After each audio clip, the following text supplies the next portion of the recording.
आली आली भाग्यलक्ष्मी। अरे बाळा, कुठे होतास तू? किती शोधलं मी तुला. हो काका, मी सगळं सांगतो तुम्हाला, मला प्लीज इथून आधी बाहेर काढा. इन्स्पेक्टर साहेब, अहो तुम्ही संजयला कस्टडीत का ठेवलंय? हो, चोरी केली त्यांनी.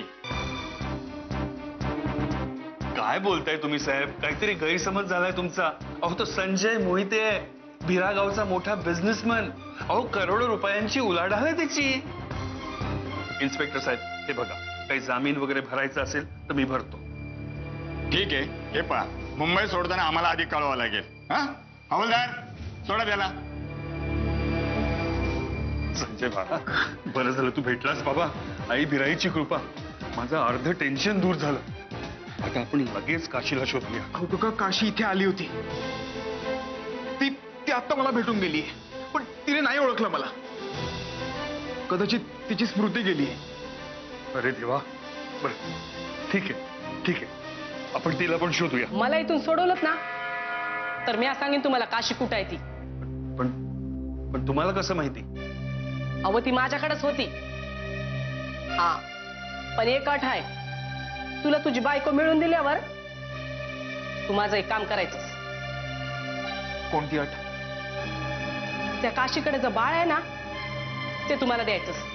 हा, पण काशीजवळ असलेलं बाळ आहे कोणाचं? हे बघा, ते आम्हाला माहित नाही. आम्हाला एका भिकाऱ्याने आणून दिलं होतं. त्याच्या मनगटावर तुळशीच्या पानाची खूण आहे. संजय, संजय, अरे अरे याचा अर्थ ते बाळ तुझं आहे, तुझं आणि काशीचं.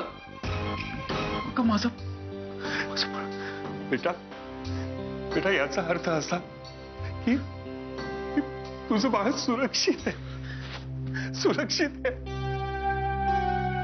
माझ्यामुळे पोरीला आईची माया मिळाली नाही, पण बाप म्हणून जेवढं करता येईल तेवढं मी करतोय. काय पत्ता? नाही, काहीच पत्ता नाही.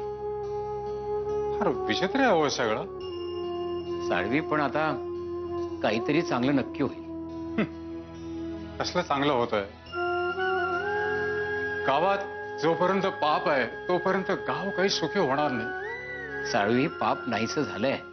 म्हणजे साळवी, गावाचे डोळे उघडले आहेत. बाप्पाजीचं सगळं पितळ उघडं पडलंय. गावाला घाबरून बाप्पाजी पळून गेले आहेत. आणि बाबा कदम आणि त्या बाप्पाजीची बायको दोघंही जेलमध्ये आहेत. म्हणजे काय सांगता काय गुरु? म्हणजे गावातली कीड नाहीशी झाली म्हणायची? तुम्ही नसताना तर अजून बी आपण चाकरी केली असती, पण फक्त तुमच्यासाठी. अहो तुमच्यामुळं इतिहास साक्षी आहे. एका बाईमुळं पुरुषाच्या आयुष्याचा कसा नरक होतोय ना, तसा झालाय आमच्या बाप्पाजींच्या आयुष्याचा नरक झालाय, नरक. मी नवीन आहे इकडे, मला थोडंसं खायला द्या ना. मी नंतर तुम्हाला पैसे आणून देते. तुला मी फुकट खायला दिलं तर माझा मालक मला खाईल.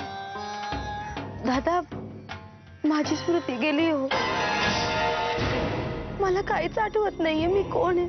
म्हणजे ही कोणालाच ओळखत नसणार, मग मी का तोंड लपवून फिरतोय? पण ती नाटक करत असेल तर मला लगेच ओळखेल. पण बघूया, प्रयत्न करून पाहिला तर काय हरकत आहे.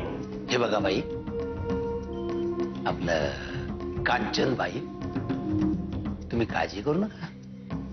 अहो जेलमध्ये असलात म्हणून काय झालं?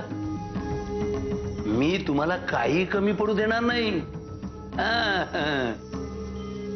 आता बाप्पाजी नाही आहेत, पण बाप्पाजी नसले म्हणून काय झालं? मी आहे ना तुमची काळजी घ्यायला. आणि हे बाबा कदम्या, खबरदार त्यांना काय बोलशील तर तू माझ्या तावडीत आहे, लक्षात ठेव. सोलून काढीन उभा. काय झालं? हो काका, बघा ना, मी 2 दिवसापासून काही खाल्लं नाहीये. खूप चक्कर येते मला. मी यांना सांगितलं की मला थोडंसं खायला द्या, तर अरे, ही मला ओळखत नाहीये. म्हणजे खरं तिची स्मरणशक्ती गेली आहे तर. आली आली भाग्यलक्ष्मी।